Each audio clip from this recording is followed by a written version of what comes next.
Beyond Reason Radio.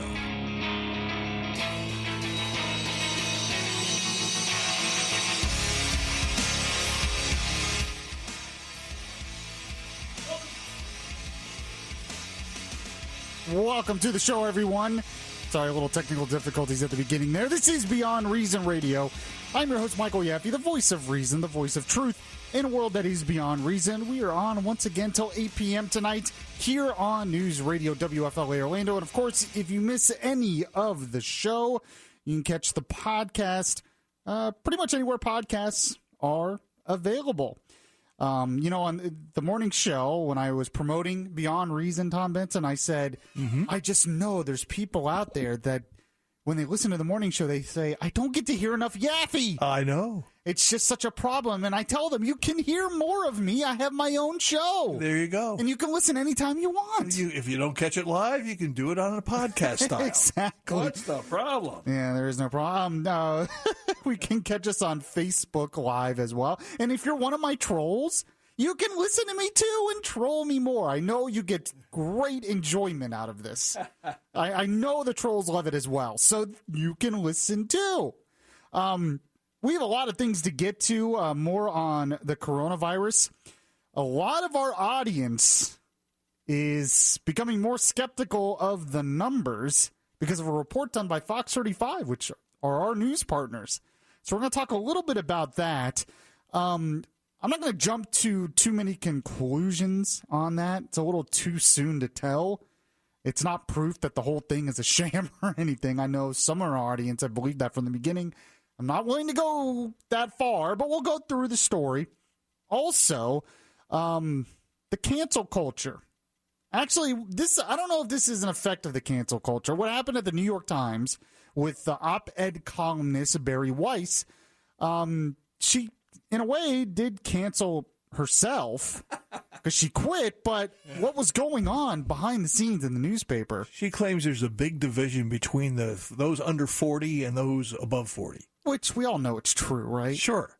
I mean, some people are like, oh, is she really telling the truth? Is this really why she quit? I'm like, it was just a couple weeks ago that they basically canceled Tom Cotton for something that was not even that controversial to say. You might disagree with it. So we all know this is happening. So we'll talk about that as well and why that's really happening and what is really happening in terms of the debate in this country, the marketplace of ideas. Does it even exist anymore? So we'll get into that. But first, we have to, of course, as always, because if I don't do this, the audience is in uproar. They don't know what to do with themselves. We have to see how Tom Benson is doing. I'm doing just fine. We had a nice rain here about an hour or so ago. So define nice rain. Well, it dropped the temperature from 93 down to 75. That's what I consider a nice rain. Oh, okay. Well, okay. I got it. That makes sense. So let's get to this report that Fox 35 did, and kudos to them. Some good investigative journalism here. And actually didn't really take too much digging. So what they did is they just went through all the labs in Florida and looked at their tests, positivity rates, and they noticed something strange. They noticed that there was a few labs that had 100% positivity rates. And they're like, wait, that doesn't seem right. How's that possible? And they noticed there was quite a few labs that were doing this, so that, when I say quite a few, it's not the majority or anything like that, but it could skew the numbers a little bit. And so this report's been out there, and a lot of people are like, this is proof that this whole thing is exaggerated, the whole thing's a scam, yada, yada, yada. You want to stay tuned to WFLA tomorrow morning because we're going to actually interview Robert Guadarrama. He's the one who did the original report. Good man. Yeah, we used to interview him all the time on PM Orlando. What show was that? Oh, yeah, the show that must not be named anymore. We used to interview him all the time, and we're going to interview him tomorrow morning at 8:10, so you want to check that out. But let's go ahead and play one of the original reports by him from our news partners at Fox 35, talking just about this. Here it is. The Florida Department of Health releasing its daily coronavirus testing report, showing a statewide positivity rate of 11%. But Fox 35 quickly noticing some shocking positivity rates. Countless labs reporting 100% positivity.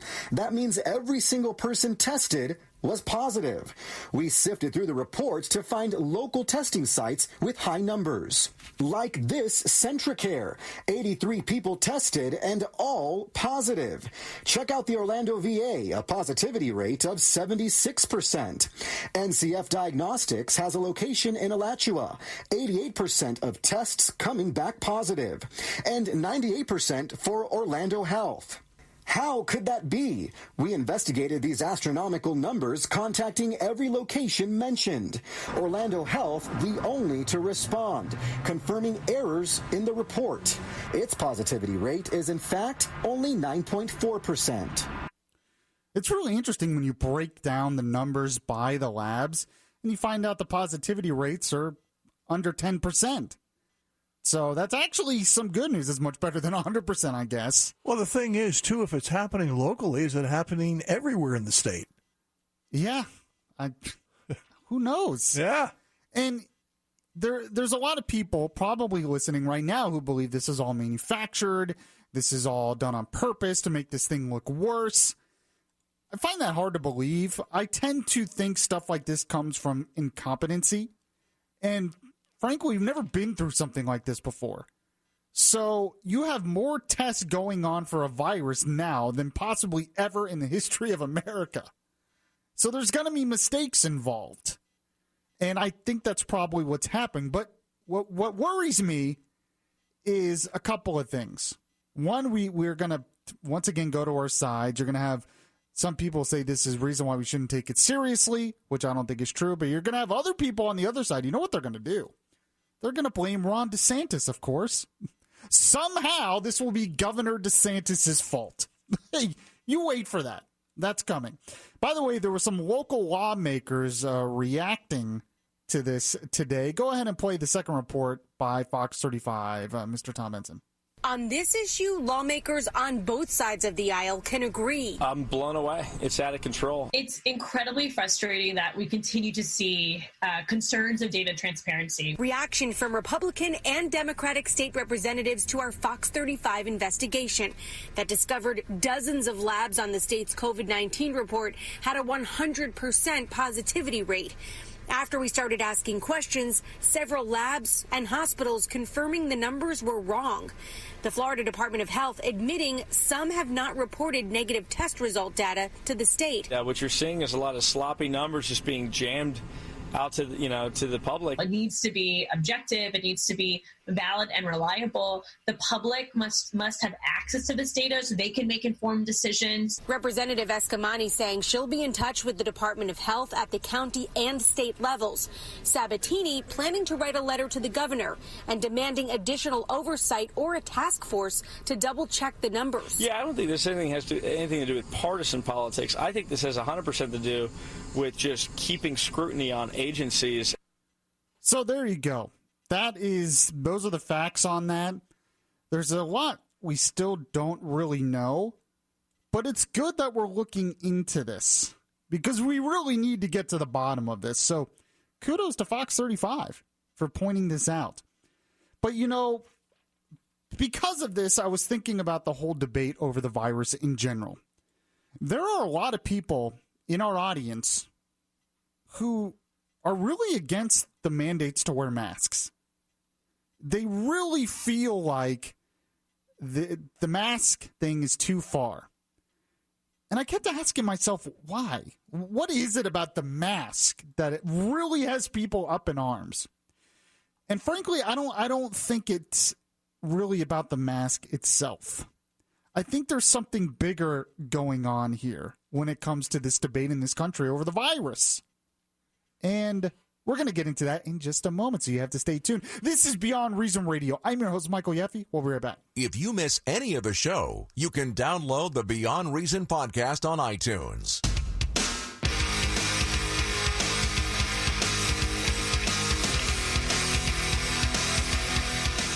The The voice of reason in a world that is beyond reason is back now. Welcome back to the show, everyone. Make sure to follow me on Twitter as well at Michael Yaffee. Trolls, welcome if they want to troll me also. I was thinking today about this debate over wearing a mask to help stop the spread of the virus. Because I see a lot of, say, my friends on Facebook that are like, wear a mask if you don't care about people, you wouldn't wear a mask, but you got to care about people, blah, all this stuff. And then on the morning show audience, we get texters in who's like, I'm not wearing a mask ever, never. They can't make me do it. Oh, I'll never do it. It's all a sham, blah, blah, blah, blah, blah. I never thought in my life we would see a debate over a piece of cloth that we put over our faces. You ever tell a 5-year-old they can't do something?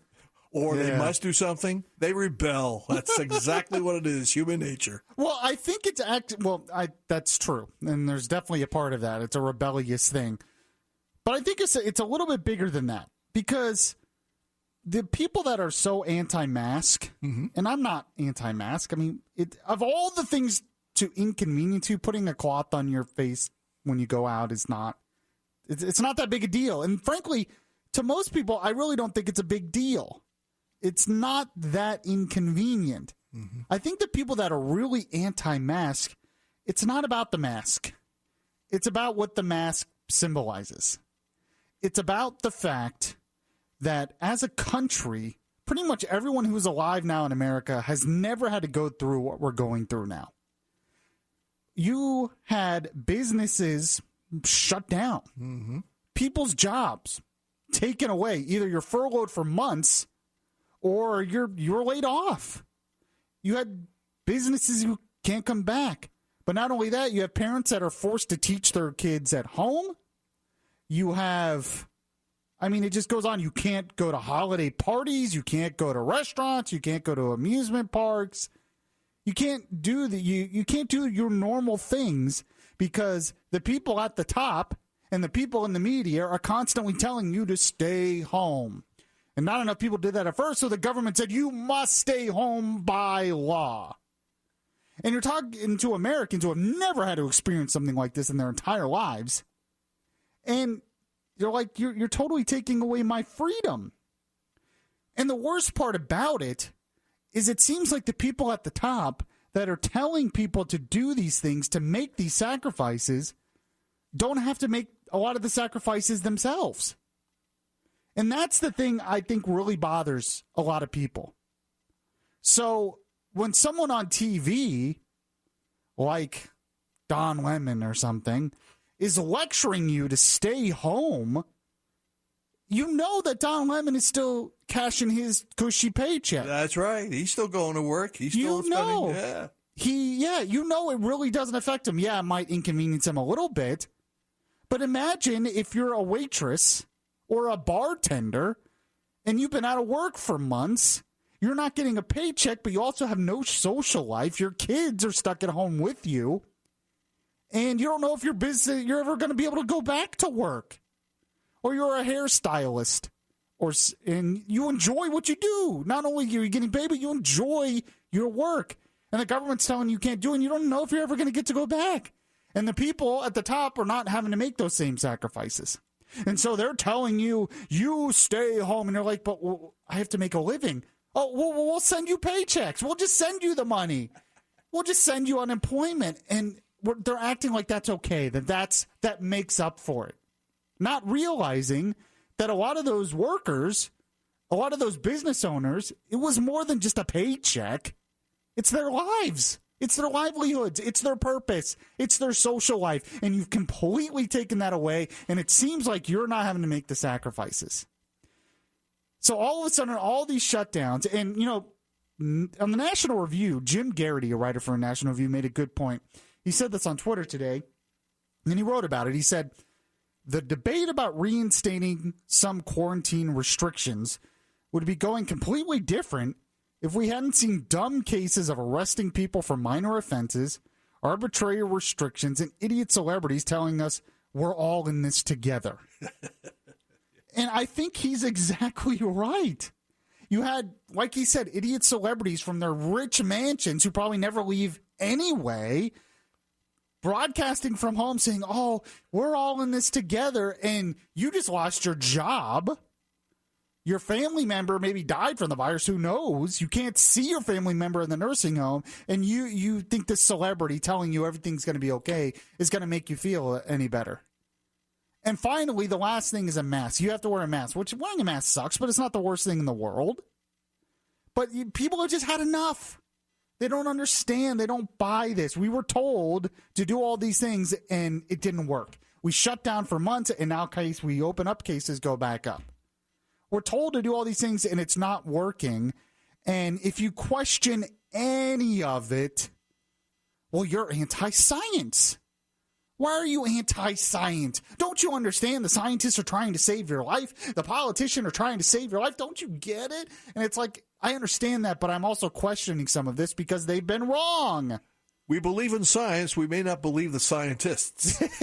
Yeah. And I'm not anti-mask. I'm not anti-social distancing. I'm not one who thinks this is a hoax.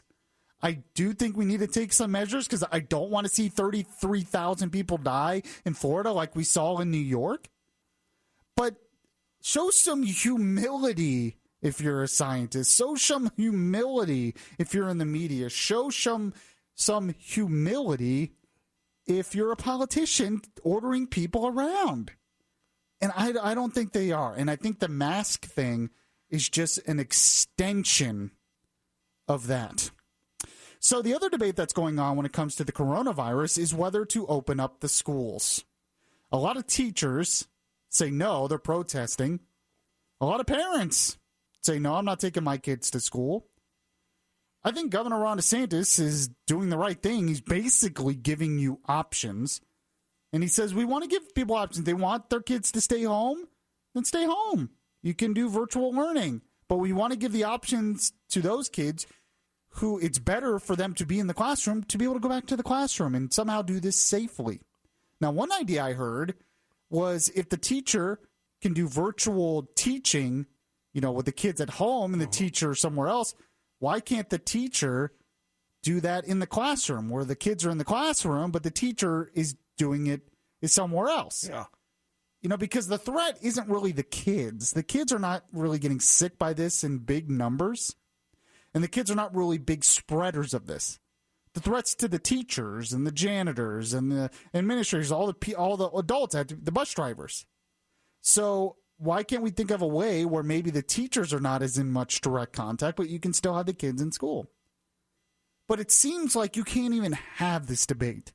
That even if you suggest opening the schools, you just want people to die. So no wonder people are anti-mask, because anytime they question anything or try to come up with a reasonable solution, the other side just accuses them of wanting people to die. And so we can't have a reasonable debate on this in this country. So one person who brought up an interesting point on opening the schools is our own Senator Marco Rubio. And he is getting blasted for this statement. DeSantis said something similar, and DeSantis is also getting blasted for what he said. This is Rubio on Fox News recently talking about schools need to be open because they are essential. People are going to work every day. They're going to work at the grocery store. They're going to work at Walgreens, Walmart, CVS. They're picking up garbage. They're police and fire. They're the janitors at hospitals. People are going to work every day, and we're having to protect them. Some of those similar expectations should be placed on those in the education system. We have to figure out a way to get back into school. Maybe we start a little later. So he says there that, we say police are essential, firefighters are essential, Walgreens workers are essential, Walmart workers are essential, janitors are essential, nurses are essential. All these people are essential. If people can go work at CVS, which in some ways would be more of a risk, because if you're working at a store, you're in contact with more people coming in and out. You're not in contact with the same 5 people, same 10 people. You're in contact with hundreds of people possibly coming in and out. Sure. So there's a higher chance that one of them has the virus. But he's saying if they're going to work and they're taking the risk because we've deemed them essential, how is it that schools are not essential? We used to think the schools were essential. So the teachers union is trying to prove to us now that they're not essential. All these years we heard about teachers are heroes. They're essential. We need them. We need to pay them more. And now we're saying they're not essential enough to actually go into work and do the job. Oh, but they're risking their lives. Well, all those other workers are risking their lives. There's going to be a risk as long as the virus is still around. Is the solution to just wait until there's a vaccine? I keep asking this question. When is it going to be safe to open the schools? I always ask that, never get an answer. I hear, well, we need to manage this better. Well, define that. What does that mean? Well, I don't know, because nobody knows. They're never going to feel safe until there's a vaccine, I guess, and I'm not sure they'll feel safe after that. So if you think it's unsafe now, when will it be safe?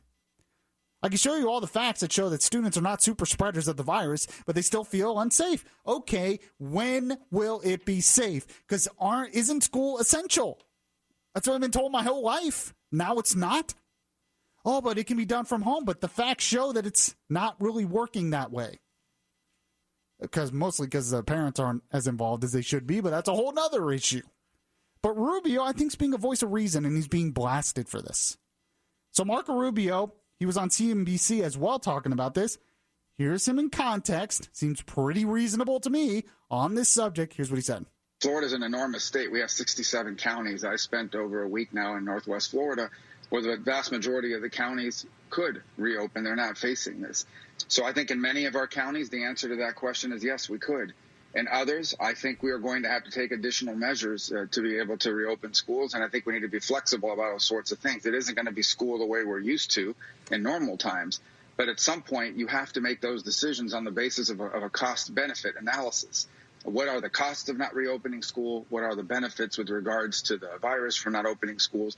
And I think in the short to long term, the costs are extraordinary. The cost of not reopening our schools are extraordinary in terms of learning loss, in terms of unable to open the rest of our economy. I mean, what is a parent who's being required to go to work supposed to do with a 9-year-old? Leave him at home all day in front of a computer to do schoolwork? It's just not feasible, not to mention the learning losses. So we're going to have to figure out a way to do that in the safest way possible. We have to mitigate risk here. As long as we don't have a virus, we will not have 0 cases. And that's just something we have to accept and work around and try to do the best we can with. As long as we don't have a virus, we won't have 0 cases. That is the hard truth that no one seems to want to accept. Oh, that Rubio, though, man, he just wants kids to die. Did you hear it in his voice? He doesn't care. I did. He doesn't care about their lives. He just wants them to die, apparently. What a nut job. This is Beyond Reason Radio. I'm your host, Michael Yaffee. We'll be right back. If you heart Beyond Reason Radio, listen to the Beyond Reason Radio podcast on iHeartRadio. Just download the iHeartRadio app and search Beyond Reason Radio.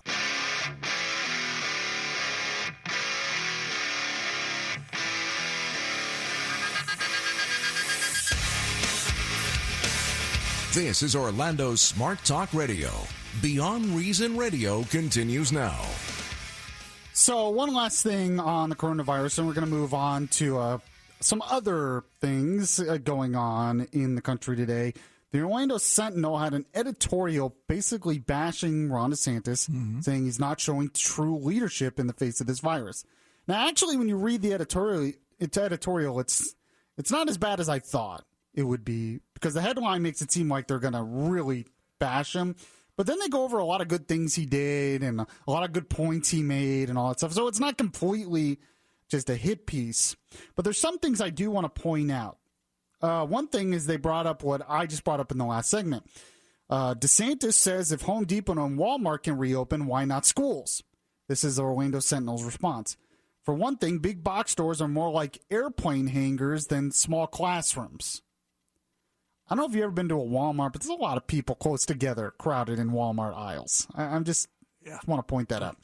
You have a lot more opportunity to socially distance in Lowe's than your average elementary schoolroom.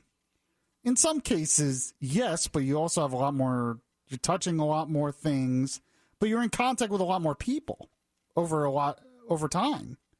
You know, my sister works at kind of a place that's kind of like a warehouse, and there were people that caught the virus there. Wow. She never caught the virus, at least that we know of. I mean, apparently everyone catches it and doesn't know it. So she's a loner, huh? I guess. But, you know, it basically, it bashes DeSantis for two things. One, for not shutting down soon enough, and two, for not having a mandatory mask order. Mm-hmm. It just amazes me, once again, that they always see true leadership as taking away freedom. That if a leader is in a rush to take away your freedom for your safety, that's a great leader. But if there's a leader who's a little reluctant to do that and wants to have that as the very last option, well, they're reluctant. They're not true leaders. And that kind of stuff always worries me. There's always that Monday morning quarterbacking going on, too, you know? Where were they when this was starting and going on? I know. That's true. But, I mean, I kind of do that sometimes behind the microphone. So that's what we're all about. So I can't complain for that. I want to move on to what went on at the New York Times. So Barry Weiss, she was an op-ed columnist for the past couple of years at the New York Times. She quit this week.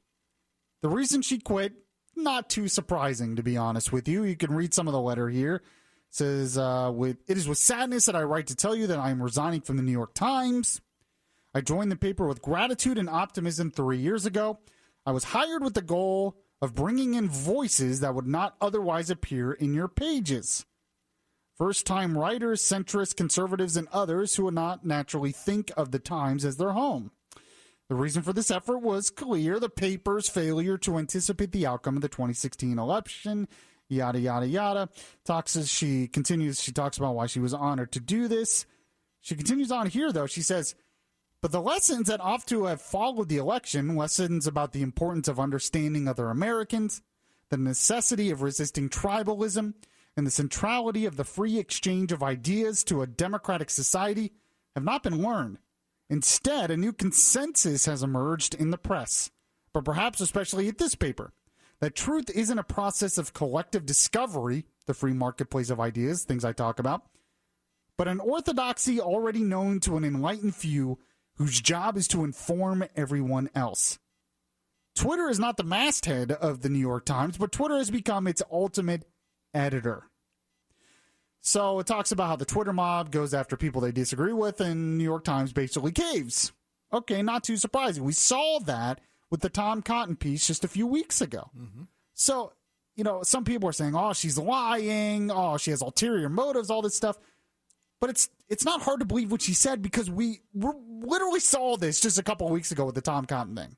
So it's not like this is out of the ordinary for what goes on there. So they're in denial of what she says. Some people are. Yeah. Not everyone, but some people. I think a lot of the woke leftists think, fine, quit. We're glad you're gone. We want to be as leftist as possible. We're inclusive as long as you think like we do. Yeah, exactly. Let's see. It says, my own forays in a wrong think have made me the subject of constant bullying by colleagues who disagree with my views. They call me a Nazi and a racist. I've learned to brush off comments on how I'm writing about the Jews again.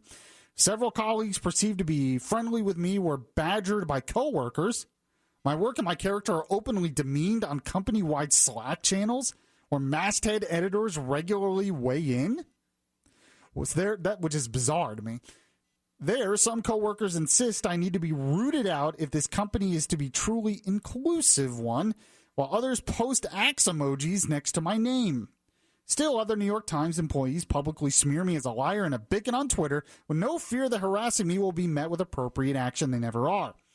She says, I don't understand how you have allowed this kind of behavior to go on inside your company in full view of the paper's entire staff and the public. And I certainly can't square how you and other Times leaders have stood by while simultaneously praising me in private for my courage. Showing up for work as a centrist at an American newspaper should not require bravery. I smell a lawsuit coming. Hostile work environment. Well, she does say here there are terms for all this: unlawful discrimination, hostile work environment, and constructive discharge. I'm no legal expert, but I know that this is wrong. Here's the thing, though. I'm not surprised by this at all. No. Because I see this myself on social media. So there are a lot of people who, if you're a conservative and you retweet other conservatives, and a lot of the conservatives I follow are not radical alt-righters or anything. A lot of them didn't vote for Trump and don't like Trump. But just because you have a conservative viewpoint, you're immediately bashed as a pro-Nazi, a white supremacist, a racist, all of these things. Just because, and that's the point of this. The point of this bullying that is going on is not necessarily to get them out of the New York Times. It's to totally cancel their part of the debate. That's what we talk about with cancel culture.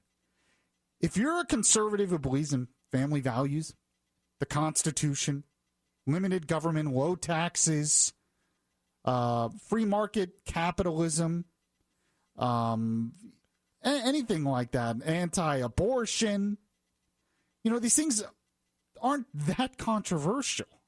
If you believe that the Black Lives Matter organization is basically Marxist, that police brutality is an exaggerated problem in this country, if you believe that the ideals of the Founding Fathers were mostly good, even if they were flawed men, these things didn't used to be controversial. But the whole point of these woke leftists is to make those things controversial, because to them, they are responsible for all evils in our society.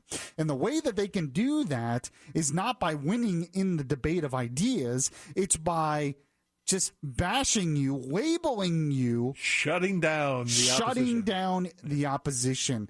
And they're doing it by the bullying. They put you in that bubble. And if you say certain things, or if you're part of a certain crowd, if you have just certain conservative beliefs, you are not even worthy of debate.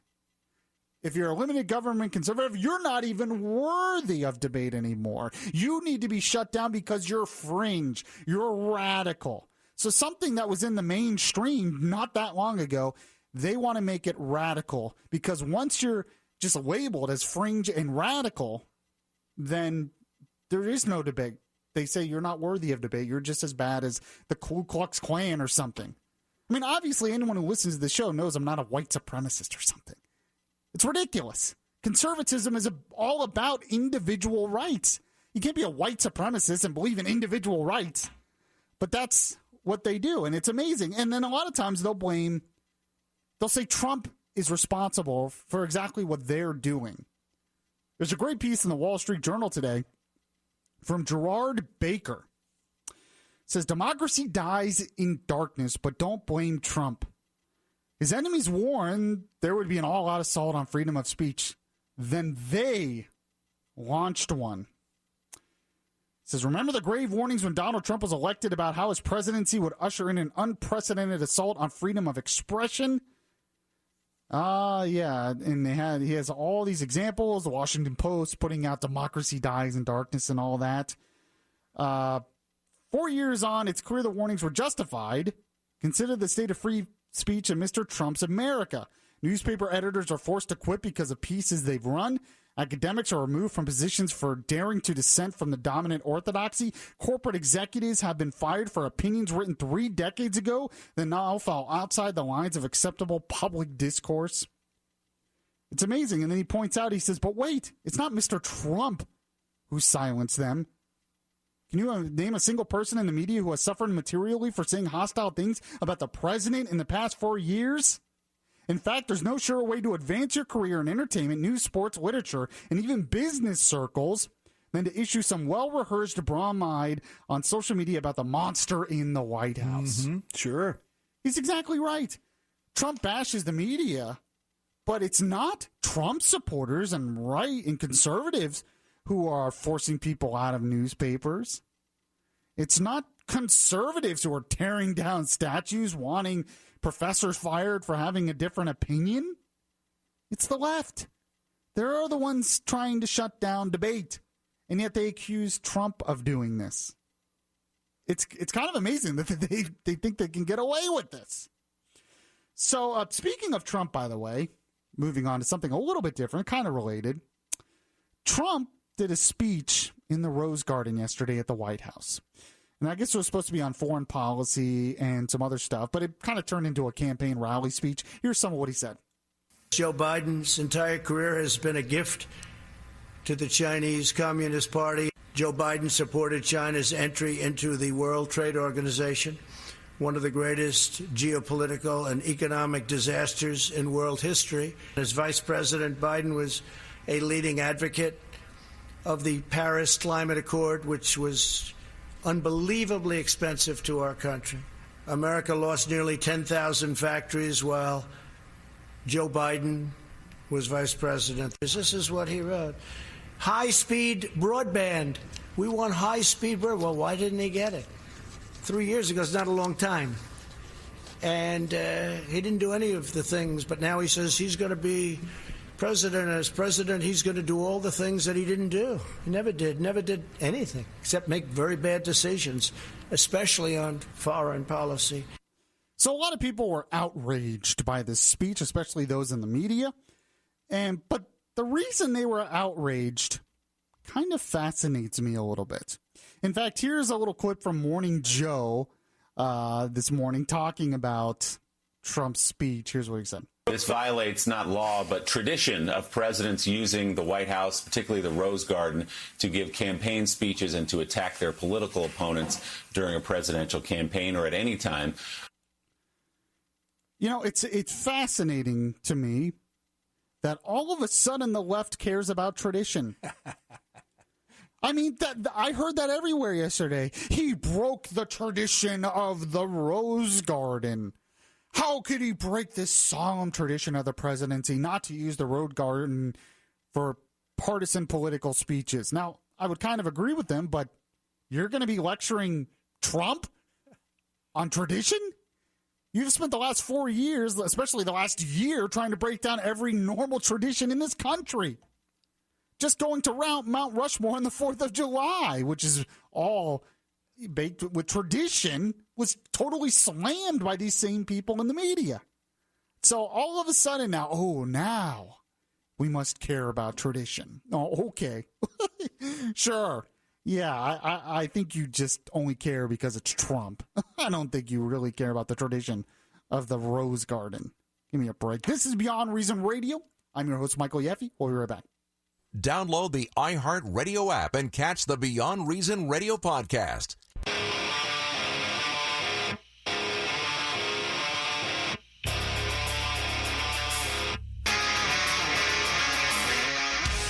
The conscience in your ear telling you the difference between right and wrong. Yaffee is back on the air. So I just want to point out that while we argue over statues, the debt continues to climb. I know we don't seem to care about that anymore. Apparently it doesn't matter. According to new monetary theory, which is actually a thing, deficits and debts don't really matter when it comes to the government anymore because they can just print money. And inflation just won't happen magically. Okay, but just a reminder that during the October-June period, the government spent a record $5 trillion, while it collected about $2 trillion, a little over $2 trillion. Yeah, that means the deficit's close to $3 trillion. Nothing to see here, though. No worries. Doesn't matter. New monetary theory. Okay. Hope you're right. I really hope you're right. I'm going to remember that next time I have a credit card debt or something. Doesn't matter. New monetary theory and stuff. Well, I'm not saying you do this, but a lot of people, what they do is they get another credit card. Exactly right. Yeah. I wanted to play a voice of reason here on what I've been calling the cold civil war, because it is a cold civil war. Just a reminder, the reason why I call the culture war in this country the cold civil war is because it's not violent. Now, there have been violent flare-ups. The protest a few weeks ago got very violent. And that's similar to the Cold War where we were at odds with the Soviet Union, but we weren't in direct conflict with them in a violent way. You had flare-ups in other parts of the world like Korea, Vietnam, South America, Cuba, but it wasn't direct conflict where we would destroy each other's countries. And that was the point. mutually assured destruction. If we went to direct war with them, we would both just kill ourselves. We would just both be destroyed. And I think that's what's happening in this country. The reason why there hasn't been a total hot civil war is it would be mutually assured destruction for everyone. So nobody wants to get to that point. But we're in a cold civil war. And someone who I think is a genius, really, just an amazing economist, amazing thinker, Thomas Sowell, which, by the way, if you want to get a good perspective on the race issue, read his book, Discrimination and Disparities. Talks about how discrimination is not the same thing as disparity and some of the real reason why these disparities actually exist. By the way, he's black. He was a Marxist when he was young, grew up in Harlem. So, I mean, he has much more experience in this regard than I do. But he's really, unfortunately, this is a pretty pessimistic view of where we're going as a country, but he's a voice of reason on I'd have to say. Here is Thomas Sowell. He was on Fox News with Mark Levin recently. He said he never thought we would get to this point. Well, I must say, even though I'm regarded as pessimistic, I was never pessimistic enough to think that things would degenerate to the point where they are now, where adult human beings are talking about getting rid of the police, where they're talking about reducing the number of police, reducing the resources put into police work at a time when murder rates have been skyrocketing over what they were just a year ago in 2019. I never dreamed we'd come to this point. It just seems such utter madness. And what is frightening is how many people in responsible positions are caving in to every demand that is made, repeating any kind of nonsense that you're supposed to repeat. I do believe that we may well reach a point of no return. I hope that, of course, that will never happen. But there is such a thing as a point of no return. The Roman Empire overcame many problems in its long history, but eventually it reached a point where it simply could no longer continue on. And much of that was from within, not just the barbarians attacking from outside. Feel better? I probably not, no, but unfortunately I think he's right. He was also asked here about systemic racism, because that's the excuse that the left uses to push these things. Here's what he said. You hear this phrase, systemic racism, systemic oppression. You hear it on our college campuses. You hear it from very wealthy and fabulously famous sports stars. You hear it from media types. You hear it. First of all, what does that mean? And whatever it means, is it true? It really has no meaning that can be specified and tested in the way that one tests hypotheses. It does remind me of the propaganda tactics of Joseph Goebbels during the age of the Nazis, in which he's supposed to have said that people will believe any lie if it's repeated long enough and loud enough. And that's what we're getting. I don't think, it's one of many words that I don't think even the people who use it have any clear idea what they're saying. Their purpose is served by having other people cave in. So it's funny how the left calls us Nazis and then they're using the tactics of the Nazis. And this last point here, which is very interesting, what he believes will happen if Biden wins.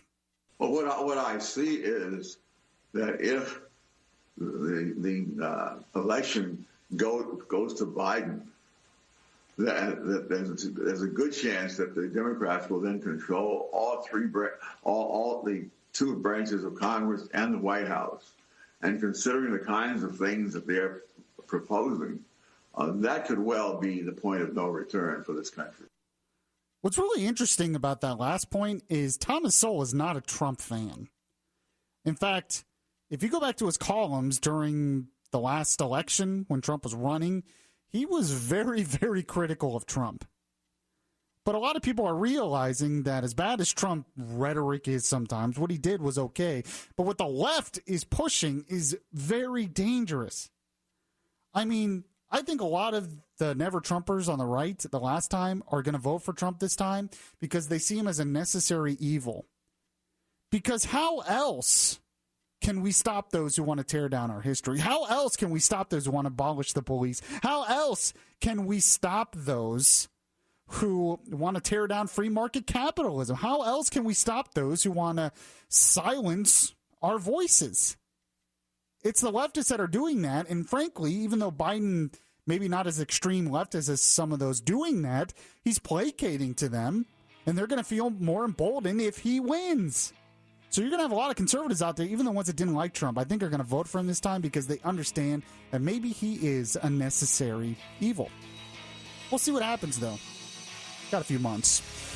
Appreciate you listening to the show. If you missed any of the show, catch the podcast anywhere that podcasts are available. You can like the Beyond Reason Radio Facebook page. You can follow me on Twitter at Michael Yaffee. You can troll me on all of them if you want. Have fun. I mean, I just get more views the more comments I get. So if you want to troll, go for it. I mean, it just kind of helps me out, honestly. Appreciate you listening. I'll catch you guys next time.